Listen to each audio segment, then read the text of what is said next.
Hola y bienvenidos a nuestro sermón en español. ¿Cómo están? Mi nombre es Alex Martínez aquí con Blaze en español y como siempre es mi placer saludarlos. Gracias por sintonizar.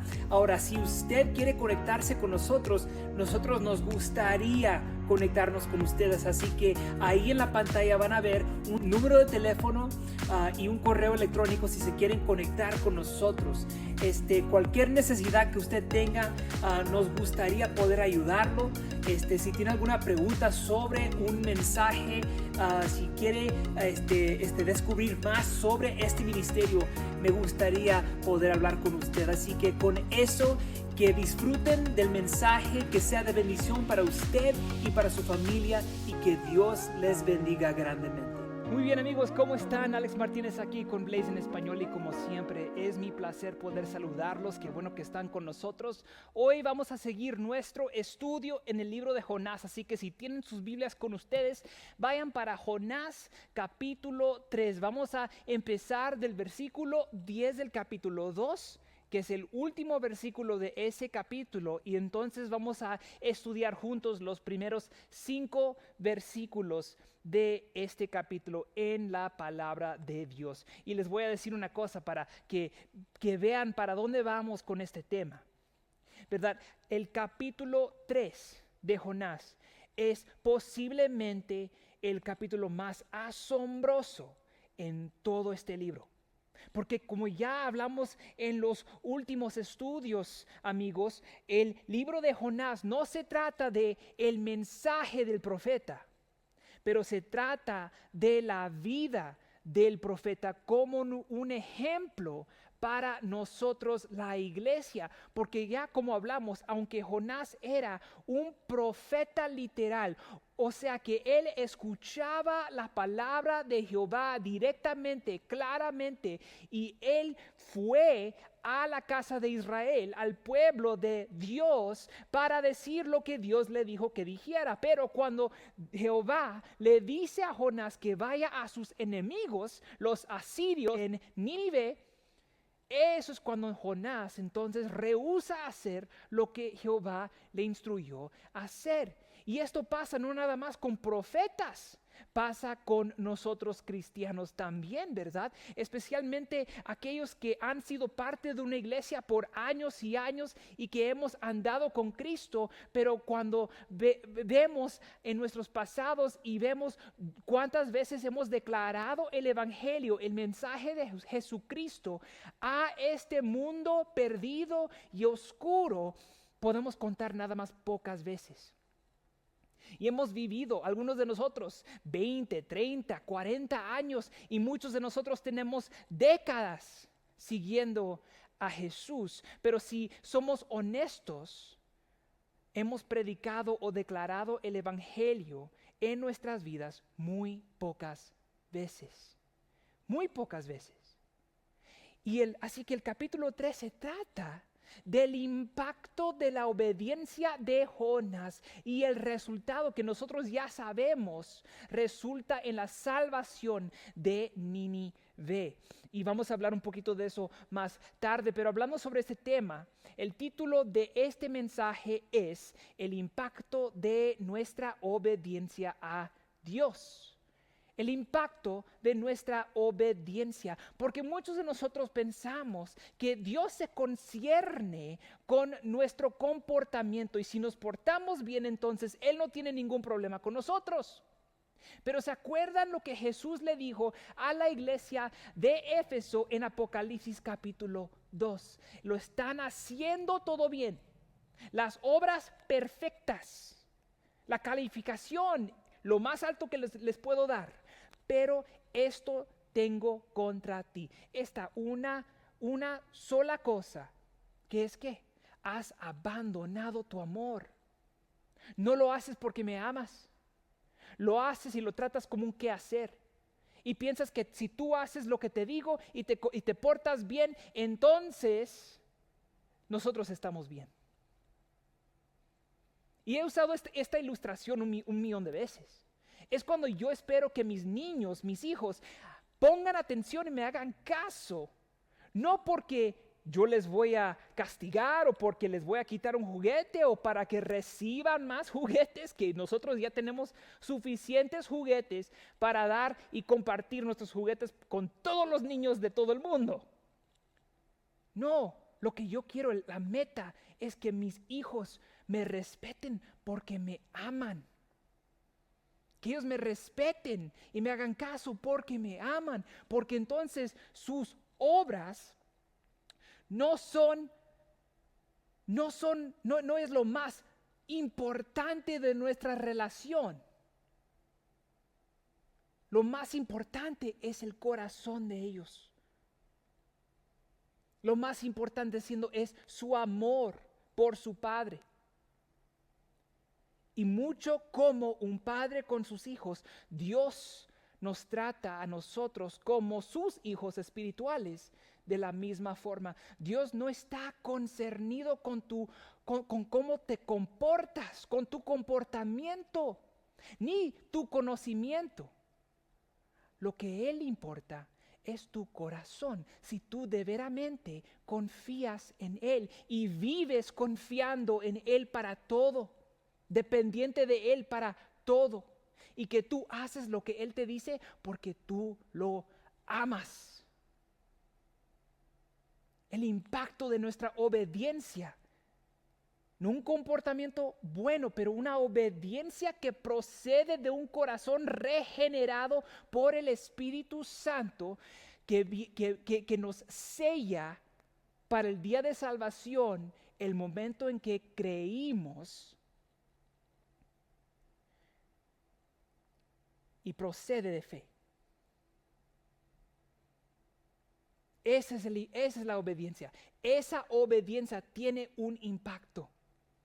No nos debe de sorprender, nos debe de asombrar, pero no sorprender cuando nuestra obediencia sincera de corazón a Dios resulta en la salvación de aquellos alrededor de nosotros. No nos debe de sorprender, pero nos debe de asombrar. Que Dios ha salvado otro más y que Él nos usó a nosotros, que nosotros no somos inútiles, aún en nuestra cobardez, aún en los momentos donde nosotros fallamos y pecamos. Pero si Dios pudo continuar usar a nuestro hermano Jonás y a mí, estoy aquí para decirles, Él puede hacer lo mismo por usted y su obediencia. Así que vamos a hablar del impacto de nuestra obediencia. Ahora, muchos de ustedes están familiarizados con un pastor famoso que casi todos conocen. Y tal vez usted no. Y si no, vayan y búsquelo, googleelo, lo va a encontrar bien rápido. Pero es sobre un pastor llamado Billy Graham. Muchos de ustedes han oído de él, han oído que él fue un pastor famoso y si estamos calculando precisamente en toda la vida de Billy Graham, que hace poco murió, Billy Graham, dicen que él predicó el evangelio a casi 2 billones de personas. Piensen de eso, 2 billones, no millones. Billones. 2 billones de personas recibieron un mensaje de Billy Graham, uno de los evangelistas más grandes y famosos del mundo. Y ahora ustedes tal vez piensen, pues, ¿yo qué soy como Billy Graham? No puedes compararme a Billy Graham. A mí tampoco. Oigan, yo veo en los videos en Facebook, yo veo las interactuaciones con mi gente y algunas veces ni tengo reacciones. Y no es que lo hago por las acciones, ¿verdad? Es nada más para comparar y ver lo que hizo Billy Graham y cómo Dios usó a él para evangelizar a 2 billones de personas. Pero lo que no hablamos es cómo empezó Billy. Cómo empezó la fe de Billy. Ahora, hay un linaje muy importante aquí. Vamos a empezar con este hombre llamado Edward Kimball. Puede ser que usted nunca ha oído de Edward Kimball, pero Edward Kimball era un evangelista también. Y él era un maestro de escuela. Y cuando los niños venían a la escuelita bíblica, él les enseñaba de la palabra de Dios. Y esto fue en los 1858 creo que fue cuando él estaba haciendo eso, los años activos de su ministerio. Y Edward ahí compartía el evangelio con estos niños. Y había un estudiante en particular que como que no recibía el evangelio, como que no le caía bien las prédicas de este hombre. Así que un día él estaba orando y Dios le puso en el corazón de este hombre de ir al trabajo de este niño donde él trabajaba. Él trabajaba en una zapatería. Imagínense, ni siquiera fue a la casa de este niño, fue a buscarlo en el trabajo. Y cuando lo encontró, empezó a predicarle personalmente y guiarlo y explicarle el evangelio. Y al fin de esa reunión, este niño aceptó a Jesucristo como su Señor y Salvador. Y nosotros lo conocemos como Dwight Moody o D.L. Moody, que era uno de los instructores bíblicos más famosos también del mundo. Y este niño, Dwight Moody, creció a ser este hombre, este evangelista, mucho como Edward Kimball. Y lo que sabemos de Dwight Moody es que él también fue a evangelizar, y mientras él estaba evangelizando, él evangelizó a otro hombre llamado Wilbur Chapman. Y este Wilbur entonces se convirtió al cristianismo y él recibió el evangelio. Y luego este hombre Wilbur fue y estaba evangelizando en una conferencia de miles de personas, y de las miles de personas que estaban allí, había uno que vino a fe en Cristo ese día. Un beisbolero que se llama Billy Sunday. Y este beisbolero entonces se convirtió a un evangelista. Dejó la carrera de béisbol y empezó a predicar el evangelio y tener avivamientos. Y en uno de esos avivamientos, él invitó a este pastor llamado Mordecai Ham. Así que él trajo al pastor Mordecai Ham un día para predicar en este avivamiento, y en esta audiencia había uno que se llamaba Billy Frank.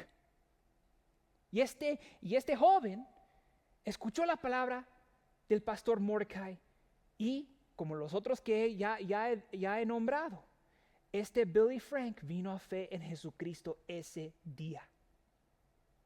Y ahora, en esta historia se llama Billy Frank, pero este mismo joven es el que nosotros conocemos como Billy Graham.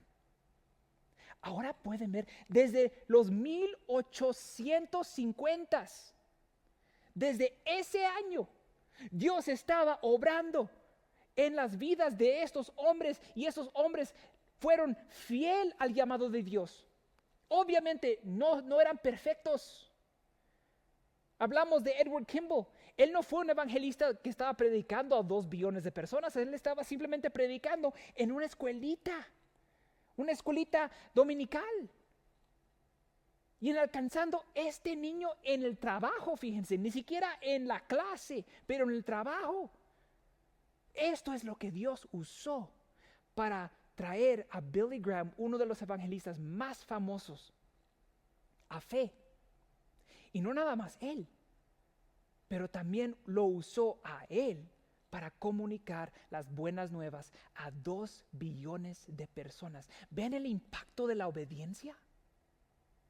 ¿Ven el impacto de la obediencia de estos hombres que tomaron seriamente la gran comisión de Jesús, que vemos en Mateo capítulo 28, empezando en versículo 19, que vayamos, que Él mandó a sus apóstoles y les dijo: vayan y hagan discípulos de todas naciones, bautizándolos en el nombre del Padre, del Hijo y del Espíritu Santo, instruyéndoles todo lo que yo les he enseñado.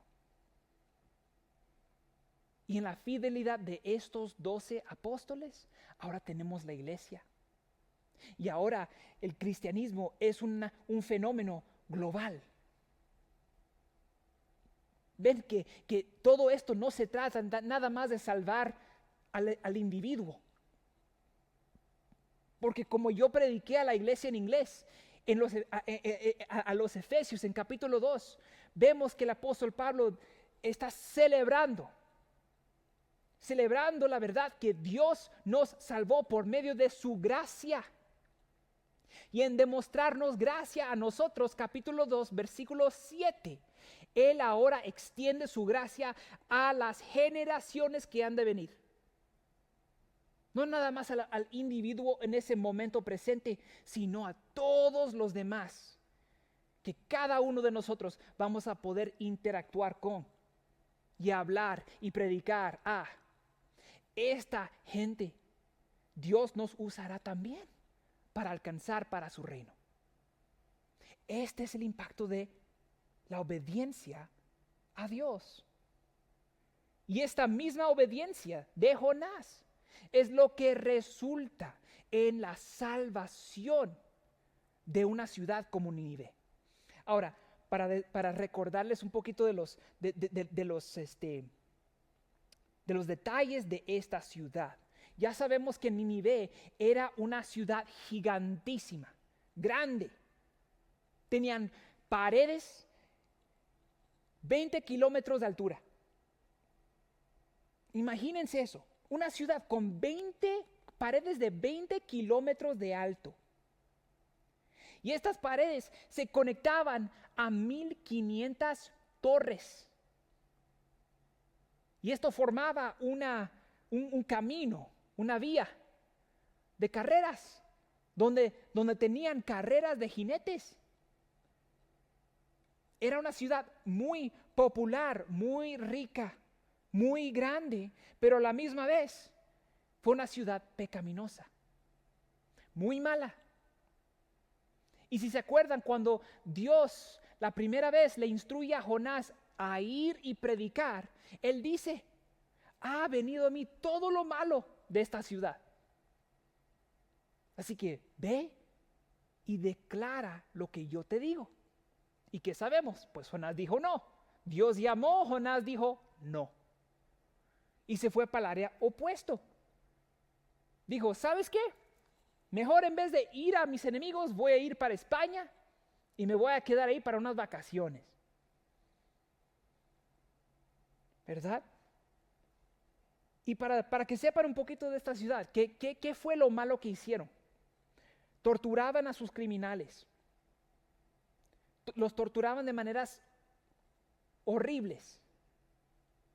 Y no solo eso, cuando conquistaban a otras ciudades, se traían cautivos, pero no se traían a los niños. ¿Sabían ustedes que mataban a los niños? A los niños cautivos. Los mataron.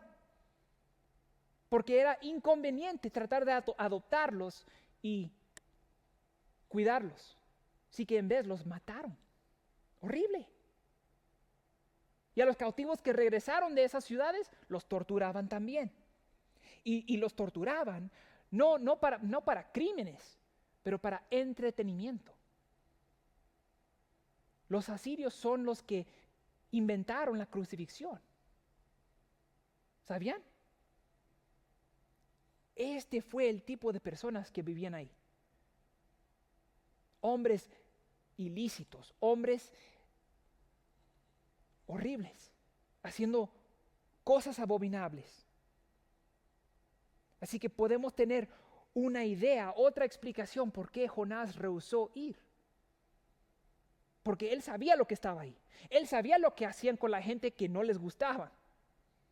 Y Jonás sabía que ellos odiaban a los israelitas. Y él era uno. Así que él no iba a ir para allá. Y para nosotros tal vez pensamos, pues, eso hace sentido. Yo no quisiera ir a mis enemigos y predicarles el evangelio. Oh, no. Y como dije la última vez, ¿qué tanto debes de odiar a una persona para no decirle la verdad? Aunque sean personas que tal vez no te gusten tanto. ¿Qué tanto tienes que odiar a una persona que para darles una oportunidad para cambiar sus maneras y regresar a Dios y tener la misma esperanza que tú y yo tenemos, para no decirles de el evangelio. Así que una vez más, Jonás rehusó hacer lo que Dios le instruyó decir la primera vez. Pero la segunda vez, lo que sabemos ahí, vamos a el versículo 5 del capítulo 3, dice: y los hombres de Nínive creyeron a Dios. Y se estiman como 600,000 personas. 600,000 personas en un solo día vinieron a fe en Dios. Porque Jonás hizo lo que Dios le dijo que hiciera. Ahora vemos el impacto de la obediencia de Jonás.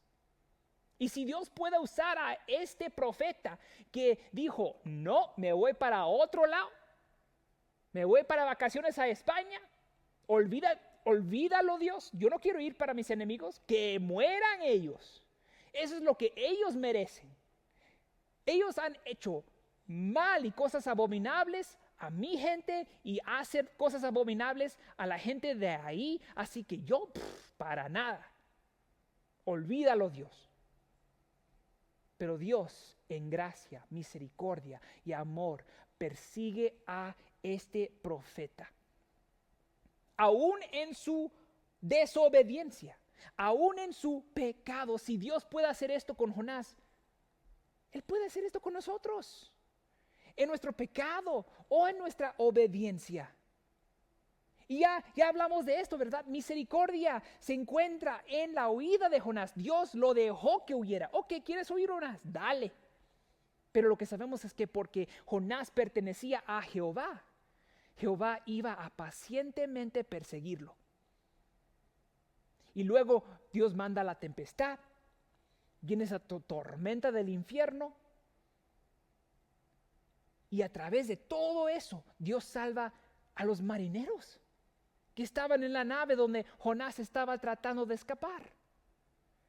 Y encima de eso, vemos la misericordia en las aguas del mar. Jonás estaba ahogando literalmente. Dice que tenía las algas rodeado en su cabeza. Y aún ahí Dios demostró misericordia mandándole ese pez que Él había preparado desde el principio, desde las fundaciones del mundo, para ayudar a Jonás y salvarlo. Y mantenerlo por 3 días, 3 noches, hasta que por fin Dios llega al gol de todo esto, al gol de demostrarnos su misericordia y darnos su gracia, que es ¿qué? ¿Mejor comportamiento? No, un corazón cambiado. Ese es el gol de Dios, para ti, para mí. Dios no está concernido con el comportamiento, lo digo una vez más para que lo aprendan. Dios está concernido más con la condición de nuestro corazón, porque si Él cambia esto, Él cambia todo lo demás. Pero entonces también vemos la misericordia de Dios en la obediencia de Jonás, porque Él va, predica y la gente salva. Declara la palabra de Dios y la gente se arrepienten y regresan a Dios y creen en Él. Lo vemos una y otra vez. Pero ahora estamos listos con eso para estudiar nuestra lectura de hoy. Y aquí se encuentra en Jonás capítulo 2. Vamos a empezar el versículo 10, que es el último versículo, y vamos para el versículo 5 del capítulo 3 juntos. Y dice así la palabra de Dios. Y dio orden Jehová al pez, y vomitó a Jonás en tierra. Vino palabra de Jehová por segunda vez a Jonás, diciendo: levántate y ve a Nínive, aquella gran ciudad, y proclama en ella el mensaje que yo te diré. Y se levantó Jonás y fue a Nínive conforme a la palabra de Jehová. Y era Nínive una ciudad grande en extremo, de un recorrido de 3 días.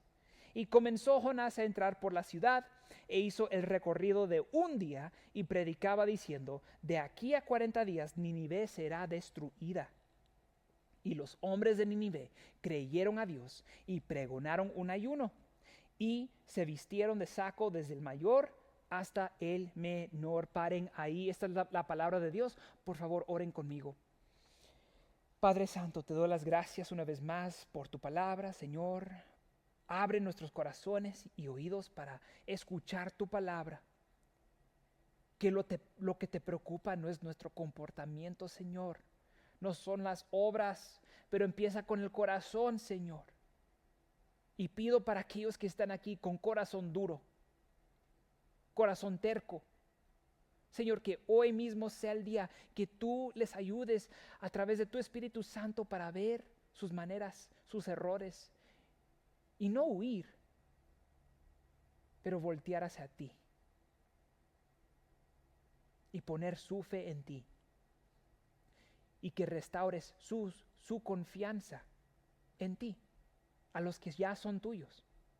Y Señor, para los que no son tuyos, que hoy mismo sea el día de salvación para ellos, en meditar en tu misericordia y gracia y paciencia con nosotros, que nos demuestras cada día. Y es en el nombre de Cristo que te lo pido. Amén y amén. Pues vamos a empezar ahí en el versículo 10 del capítulo 2. Dice así: y dio orden Jehová al pez y vomitó a Jonás en la tierra. ¿Por qué estamos aquí? Porque una vez más lo que quiero que vean es que el gol de Dios ya se cumplió.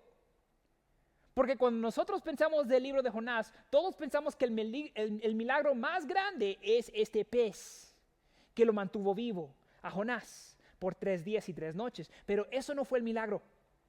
El milagro se encuentra en el versículo 9. Escuchen a este profeta que huyó de Dios, o diría yo, trató de huir de la presencia de Jehová. Pero ahora dice esto: yo te ofreceré, versículo 9, sacrificios con voz de alabanza, pagaré lo que prometí, la salvación es de Jehová. Donde este profeta estaba huyendo, ahora se está arrepintiendo. Ese es el milagro más grande que pasó en ese pez. Es que Dios cambió el corazón de Jonás. Por fin llegó al corazón.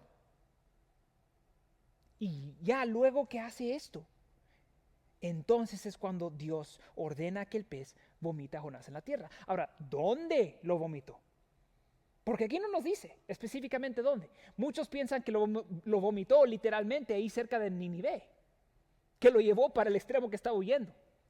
Pero hay otros eruditos que dicen, no, Dios lo vomitó más cerca de su país, de donde comenzó. Y aún más allá de donde comenzó, así que estaba más lejos de Nínive. Ahora eso es importante de pensar, es algo interesante para considerar que el lugar donde Jonás tenía que ir para ser restaurado es donde él comenzó. Ahora es interesante porque muchos de nosotros queremos que Dios como que se olvide de lo que hicimos. Dios, discúlpame ya, olvídate de lo que hice. Señor, ahora de hoy en adelante te prometo hacer esto y esto y esto. Y empezamos a como llevar tratos con Dios. Mira Dios, si tú me salvas esta vez, te digo, ya como más saludable. Dios, si me sacas del hospital, ya no voy a montar bicicleta o motocicletas. Dios, si tú me disculpas por echar mentira, entonces nunca diré otra mentira otra vez. Ya mentimos. Es lo irónico, que con decir eso ya mentimos, ya la fregamos. Pero no. Dios no va a simplemente olvidar lo que hiciste. Es cierto que ya el pecado está separado de nosotros cuando venimos a Dios con nuestro pecado y le confesamos, sí, Él nos perdona. Pero para restaurarnos de verdad, hay veces que Dios nos va a llevar al comienzo, de regreso de donde vinimos. No para ser malo con nosotros, pero para que nosotros implementemos lo que aprendimos. Y en este caso, Jonás ahora implementa la obediencia. Después de haber experimentado la desobediencia, ahora es otra cosa. ¿Cuáles son los efectos y resultados de su pecado? Pues como ya hemos dicho en el pasado, este pez estaba apestoso. Olía horrible. Muchos también dicen que si Jonás estaba de 3 días y 3 noches dentro de un pez, dentro de una ballena, vamos a decir. Hay ácidos y saliva y cosas horribles que se meten en la ballena y que más posiblemente le cayó a Jonás en la piel. Muchos dicen que él salió con la piel completamente blanca. Entró mexicano y salió güero. Entró prieto y salió güero. Y como que se veía como un fantasma. Muchos piensan que se le fue todo el pelo, otros piensan que posiblemente tenía problemas cancerosas en la piel, no se sabe. Pero lo que nos podemos imaginar de estar dentro de una ballena, bajo del mar, por 3 días y 3 noches, podemos imaginarnos que pues la consecuencia del pecado no valía la pena para este chavo. Así que, y esto una vez más nos acuerda que el pecado trae consecuencias. No borra el efecto. El perdonarnos, el disculparnos con Dios y arrepentirnos no borra el efecto que ha causado nuestro pecado, nuestra desobediencia a Dios. Pero trae un resultado que tal vez nos afecte permanentemente para el resto de nuestras vidas. Pero lo que Dios no estaba tratando de hacer es cambiar lo exterior.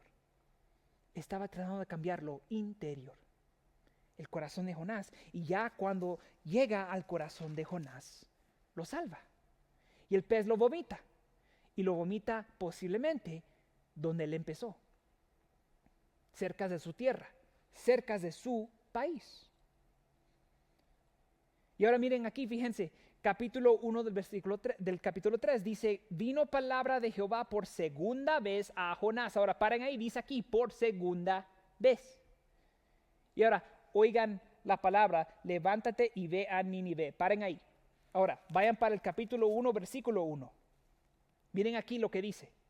Dice, vino palabra de Jehová a Jonás, hijo de Amitai, diciendo, levántate y ve a Nínive. Ya. Ahora ven.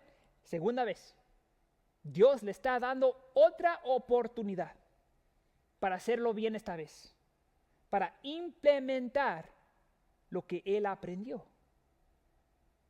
que nos cuesta cuando desobedecemos, pero cuando obedecemos trae un resultado muy diferente, muy diferente.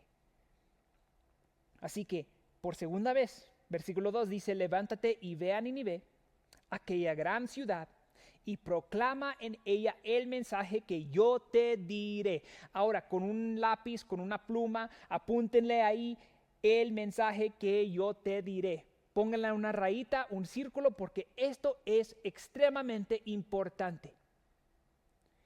Y especialmente para nosotros que estamos tratando de compartir nuestra fe o queremos compartir nuestra fe, o tal vez Dios le ha puesto en su corazón el deseo de predicar la palabra de Dios. Pues, ¿sabes qué? Lo mismo, Dios nos manda y nos ordena a predicar exactamente de la misma forma. A predicar el mensaje que Él nos dijo. Ven, hay muchos pastores que se paran tras los púlpitos y predican cualquier otra cosa menos lo que Dios ha dicho. Y especialmente yo como predicador joven, todavía estoy aprendiendo. Yo veo a mis pastores como los mejores enseñadores de la palabra que yo he experimentado en toda mi vida. Que yo he visto, que yo he oído. Respeto a estos hombres con todo mi corazón. Y hay muchas veces donde digo, wow, eso sí me dio chiste, me dio gracia. Me estaba riendo con los chistes que estaba contando el pastor Carlos o el pastor Vince. Me dio una lección y wow, nunca lo pensé de esta forma. O el pastor Rudy también. Ahí lo avienta y empieza a desempacar la historia de la iglesia y todo. Digo, wow, estos hombres tienen todo. Tienen toda la habilidad para predicar la palabra y predicarla bien. ¿Para qué me necesita mi Dios? Yo no voy a ser así. ¿Y qué pasa? Pues yo trato de copiarlos. Yo quiero hacer esto y me empiezo a preocuparme de las ilustraciones. O qué tal si no digo las palabras bien. ¿Qué tal si se me chispotea el español o el inglés? No importa. El japonés. No hablo japonés. Pero empiezo a preocuparme de todas esas cosas, menos la palabra. Me pasa a mí todo el tiempo. Pero aquí está la lección simple. Dios nos va a mandar a predicar el mensaje que Él ya nos ha dicho. Él ya estableció el ministerio. No tenemos que inventarlo de nuevo. Simplemente tenemos que obedecer, ser obedientes. Conoce la palabra, predica la palabra. Conoce la palabra, vive la palabra. Es todo. No tenemos que relacionar todo a lo que sea, bromas, cuentos. Nada más tenemos que predicar la palabra. Así que esto trae paz, ¿verdad? Cuando pensamos de esto, pero también trae otra consecuencia. Imagínense, una vez más, Dios le mandó a Jonás a ir a predicar a una ciudad, a una gente horrorosa. Ahora, pueden imaginarse, Dios estaba disgustado con ellos, con todo lo mal que estaban haciendo. Y le manda a un profeta solito que vaya y predique un mensaje para agarrarles la atención. Obviamente esto viene con riesgo. Pero como nos dice Pablo, Él considera todas sus comodidades, su educación, su conocimiento, sus palabras, todo eso lo considera como nada comparado al valor de conociendo a Jesucristo resucitado. Quédense aquí en Jonás, vamos a 1 Corintios. El apóstol Pablo dice esto muy francamente a los corintios y quiero que lo vean. 1 Corintios capítulo 2, empezando el versículo 1, dice aquí: y yo, Pablo hablando, hermanos, cuando fui a vosotros, no fui anunciándoos el testimonio de Dios con excelencia de palabras o de sabiduría, pues resolví no saber entre vosotros cosa alguna, sino a Jesucristo y a crucificado, el evangelio. Pablo no fue para presentarse ante los corintios con palabras bonitas o palabras sabias o palabras de educación. ¿Por qué? Porque lo que Pablo sabía, que el poder de Dios para salvación es el evangelio. Si no es Jesús, si no predicamos a Jesús, entonces no estamos predicando la esperanza. Estamos predicando un sueño. Por eso es que cuando Dios nos llama a predicar o decirle a alguien su palabra, ¿y saben qué? Él ya nos dijo, ya nos llamó. Mateo 28, versículo 19. Él ya nos llamó a ser discípulos de todas las naciones y bautizarlos en el nombre del Padre, del Hijo y del Espíritu Santo. Ya nosotros hemos recibido estas órdenes. Si tú estás en Cristo Jesús, esta orden es para ti también. No simplemente que conozcas la palabra, pero que vivas la palabra y en vivir la palabra, que proclames la palabra. Porque el poder de Dios para salvación está en el evangelio. Y quiero que vean esto también. Vayan para Romanos capítulo 1.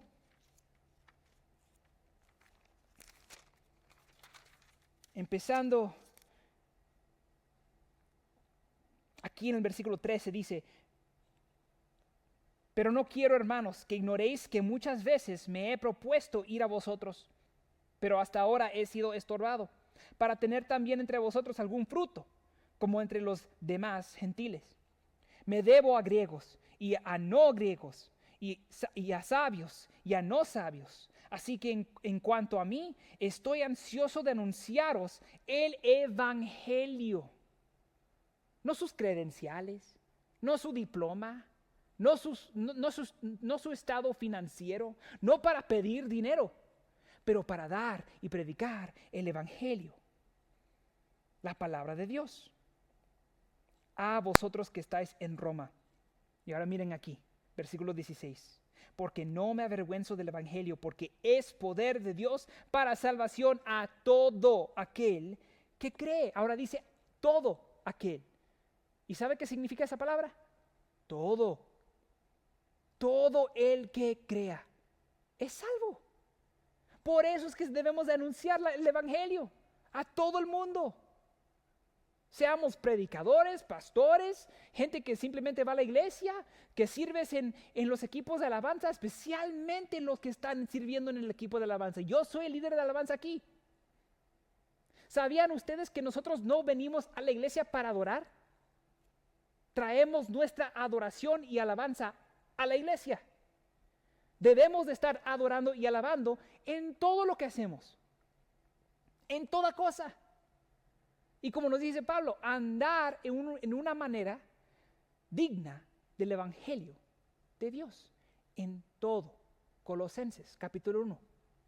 Vayan y estudienlo. Entonces, el proclamar el evangelio, el vivir el evangelio, es adoración y alabanza a Dios. Y cuando los demás ven lo que estamos viviendo y lo que estamos diciendo, la palabra de Dios, ellos crean y sean salvos. Este es el impacto de nuestra obediencia. No pierdan esto. Lo más valoroso que usted tiene de ser cristiano o cristiana, hermana, es el evangelio de Jesucristo. No rehúse predicarlo y vivirlo y creerlo todos los días. Necesita el evangelio ayer, hoy y para siempre. El evangelio es bueno. No es como un cupón que expira. No tiene fecha de vencimiento. Podemos tomarlo para nosotros y distribuir ese beneficio a los demás. Porque este evangelio es bueno para todo aquel que cree. Al judío primeramente y también al griego. Y ahora escuchen esto, versículo 17. Porque en el evangelio la justicia de Dios se revela por fe y para fe, como está escrito, mas el justo por la fe vivirá. ¿Saben lo que no trae la justicia de Dios? El enojo del hombre. Santiago. Pero lo que sí trae la justicia de Dios, aquí, el evangelio. Hermanos, cuando estamos disgustados con alguien, especialmente con un enemigo o alguien que consideramos alguien que no nos gusta de nosotros y nosotros no gustamos de ellos tampoco, nosotros como cristianos tenemos el deber de ir y predicarles a ellos el evangelio también. Y les daría un desafío muy simple. Ve y predícales el evangelio. Practica esto. Porque cuando estamos enojados con ellos, todo lo que eso va a traer es más rencor, más problemas, más drama. Pero lo que trae la justicia de Dios es el evangelio. Para que ellos, como Nínive, volteen de sus abominaciones y vean al Dios que los creó. Y crean en Él y sean salvos. Este es el resultado y el impacto de nuestra obediencia. Ahora, como Jonás, no rehusemos predicar, no rehusemos ir, pero obedezcamos para que Dios nos use y veremos los frutos de nuestra labor. Y ahora regresando a Jonás, ¿qué es lo que hace con este mensaje? Dice, y se levantó Jonás y fue a Nínive conforme a la palabra de Jehová. Ahora, noten que no dice contento. Porque una vez más, él va al territorio de sus enemigos. Puede ser que no le vaya muy bien.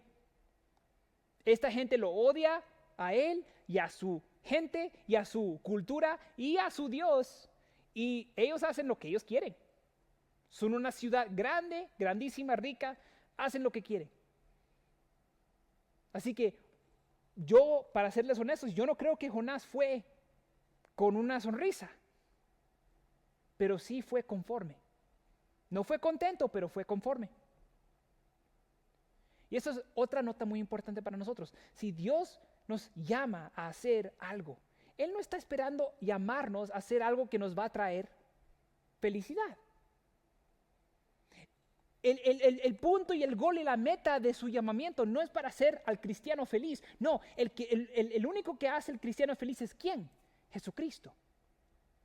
Y el simple hecho que en Él tenemos un ancla en el reino de Dios.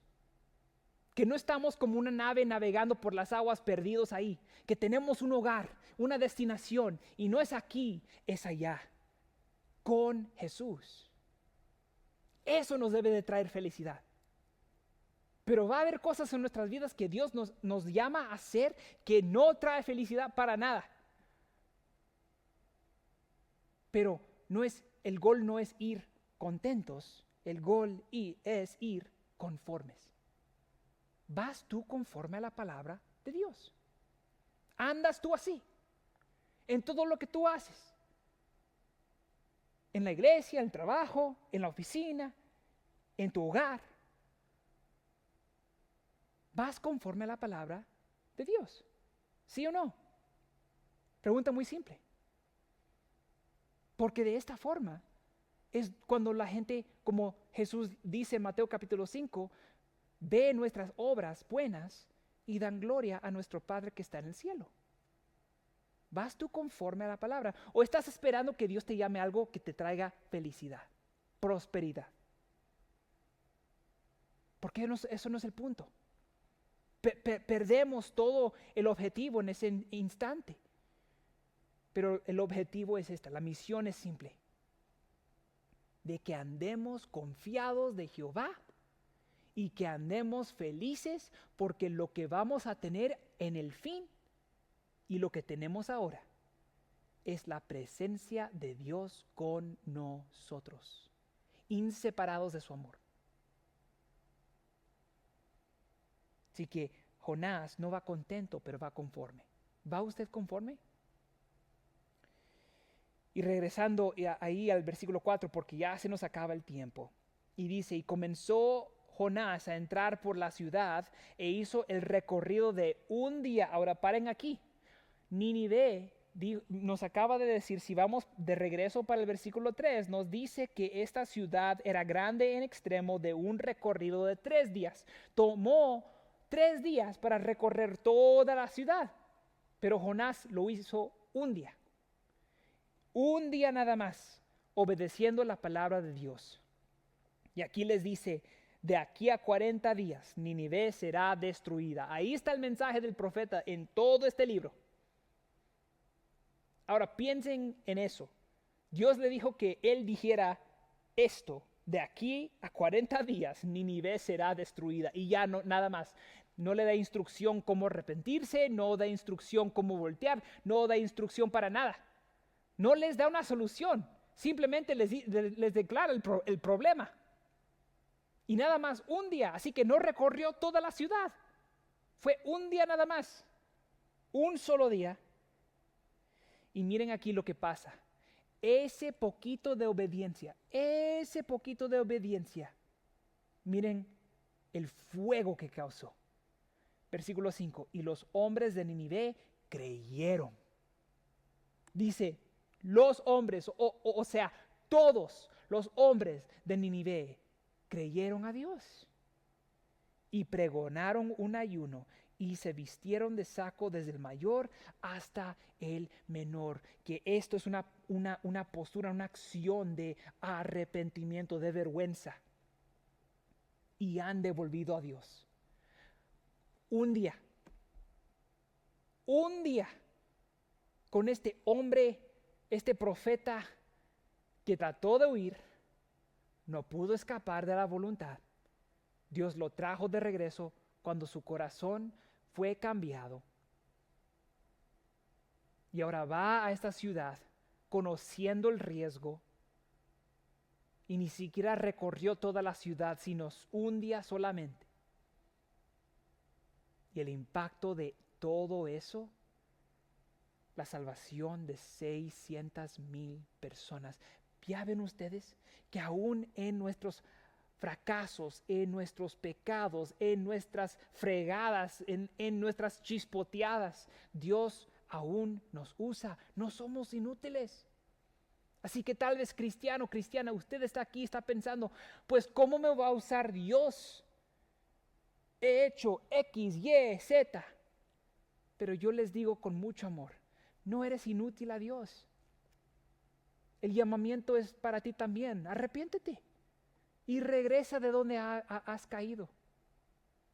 Y vas a ver que Dios te usará. Sé obediente. No como un qué hacer, pero motivado por el amor que tú tienes para tu Padre. Confía en Él y verás que Él te usará de una manera completamente asombrosa. Así que seamos obedientes a la palabra de Dios. Andemos conforme a la palabra de Dios. Y veremos Dios obrar en nosotros. Amén. Vamos a orar. Padre Celestial, te doy las gracias una vez más por tu palabra, Señor, que tu palabra es buena, que hemos probado tu palabra y hemos visto que es bueno. Oh Señor, ayuda a mis hermanos ahorita, Señor, que tal vez estén batallando con sentimientos de fracaso, de pecado, de lo que sea, que han hecho algo, Señor, que tú no posiblemente puedes disculpar, Señor, pero sabemos que eso no es verdad porque como dice tu palabra,